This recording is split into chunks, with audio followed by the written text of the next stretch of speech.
Today we will study about relative reactivities of alkanes towards halogenation. आज हम alkene के आपेक्षिक क्रियाशीलताओं के बारे में देखेंगे। हैलोजनीकरण अभिक्रिया में किस प्रकार से कौन सा एल्केन अधिक क्रियाशील होगा। कंपटीशन मेथड, उसमें पहला मेथड है competition method. Equimolar amounts of two compounds to be compared are mixed together and allowed to react with a limited amount of particular reagent.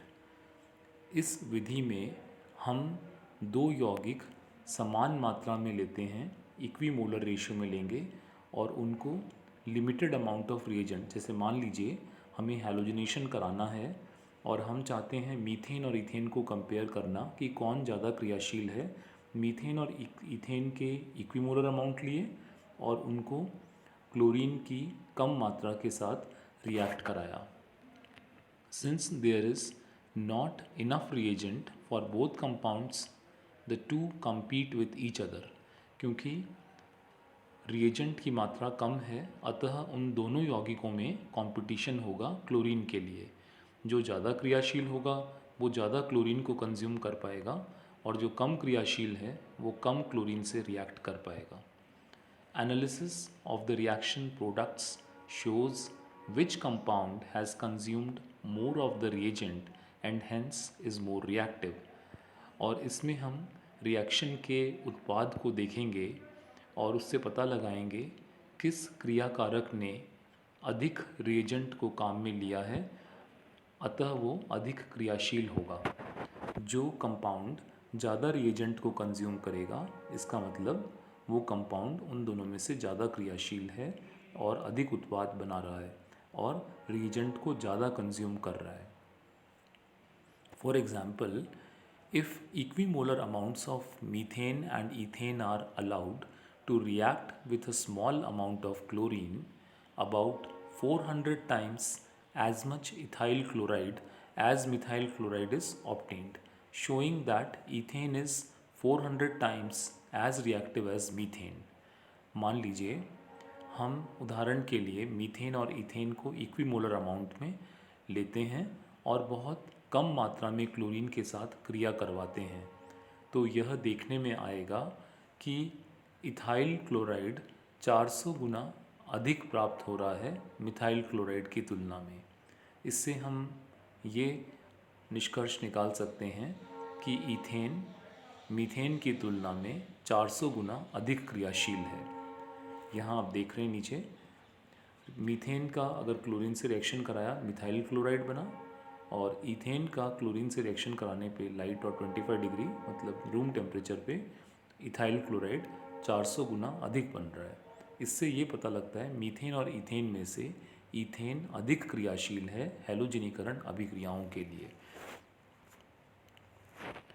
Ease of abstraction of hydrogen atoms and energy of activation. अब हम देखते हैं कौन सा hydrogen alkene में से आसानी से प्रतिस्थापित हो सकता है और एक्टिवेशन एनर्जी के बारे में। The controlling step in halogenation is abstraction of hydrogen by a halogen atom. हैलोजनीकरण की अभिक्रिया में जो कंट्रोलिंग स्टेप है वह यह है कि हैलोजन रेडिकल हाइड्रोजन को प्रतिस्थापित करता है। वह स्टेप कंट्रोल करने वाला स्टेप है। नीचे रिएक्शन दी है RH प्लस X रेडिकल, वो एक H को एब्स्ट्रैक्ट कर रहा है, उससे HX बन गया और R रेडिकल बन गया। ये स्टेप काफ़ी कंट्रोलिंग स्टेप है जिसमें X रेडिकल किस प्रकार के हाइड्रोजन को प्रतिस्थापित कर रहा है। The relative ease with which the different classes of hydrogen atoms are abstracted is 3 degree and lesser than that is 2 degree, 1 degree and then methane. Hydrogen के प्रतिस्थापित होने की क्षमता में अगर हम आपेक्षिक क्रियाशीलता देखें तो तृतीयक हाइड्रोजन के हटने की क्षमता सबसे अधिक है, उससे कम द्वितीयक हाइड्रोजन, उससे कम प्राथमिक हाइड्रोजन और सबसे कम मीथेन के हाइड्रोजन के हटने की क्षमता होगी। This sequence applies to the various hydrogens within a single alkane and hence governs orientation of reaction, and to the hydrogen of different alkanes and hence governs relative reactivities. इस sequence से विभिन्न प्रकार के हाइड्रोजन जो एक ही alkane में हैं उससे हमें रिएक्शन के ओरिएंटेशन का पता चलता है। अर्थात मान लीजिए एक ही यौगिक में प्राथमिक हाइड्रोजन भी है और द्वितीयक हाइड्रोजन भी है। अब क्योंकि द्वितीयक के हटने की क्षमता अधिक है अतः वह एल्केन द्वितीयक हाइड्रोजन से हटने वाला उत्पाद अधिक मात्रा में देगा। इस प्रकार हमें एक ही एल्केन में विभिन्न प्रकार के हाइड्रोजनों के होने पर किस प्रकार का ओरिएंटेशन प्रोडक्ट में देखने को मिलेगा, यह चीज़ हाइड्रोजन के एब्स्ट्रैक्शन की रिलेटिव रेट से पता लग जाता है। तो इस प्रकार तृतीयक हाइड्रोजन, अगर एक ही एल्केन में तृतीयक हाइड्रोजन भी है और प्राथमिक भी है तो तृतीयक हाइड्रोजन अधिक आसानी से हट पाएगा और वह उत्पाद अधिक मात्रा में प्राप्त होगा। और डिफरेंट एल्केन्स में अगर हम कंपेयर करें तो हम रिलेटिव रिएक्टिविटीज़ पता लगा सकते हैं कि मान लीजिए जैसे हमने मीथेन और इथेन में कंपेयर किया, वहाँ तो खैर दोनों ही प्राथमिक हाइड्रोजन थे पर फिर भी मीथेन की क्रियाशीलता कम थी तो हमने पता लगा कि मीथेन कम क्रियाशील है। ऐसे ही एक एल्केन मान लीजिए केवल प्राथमिक हाइड्रोजन रखता है, दूसरे एल्केन में तृतीयक हाइड्रोजन है तो तृतीयक हाइड्रोजन के हटने की संभावना सबसे अधिक है, अतः उसकी क्रियाशीलता जिसमें प्राथमिक हाइड्रोजन उपस्थित हैं उस एल्केन की तुलना में अधिक होगी। तो इस प्रकार विभिन्न एल्केनों की क्रियाशीलताओं के बारे में भी हम पता लगा सकते हैं। These differences in ease of abstraction, like most differences in rate between closely related reactions, are probably due to difference in activation energy. ये जो हाइड्रोजन के हटने की क्षमता अलग अलग है और काफ़ी क्लोजली रिलेटेड एल्केन्स में भी यह डिफरेंस पाया गया, यह एक्टिवेशन एनर्जी सक्रियण ऊर्जा के कारण है। Energy of activation in kilo calorie पर मोल। मान लीजिए हमने RH एल्केन लिया, X रेडिकल हाइड्रोजन को प्रतिस्थापित कर रहा है तो R रेडिकल और HX बन रहे हैं।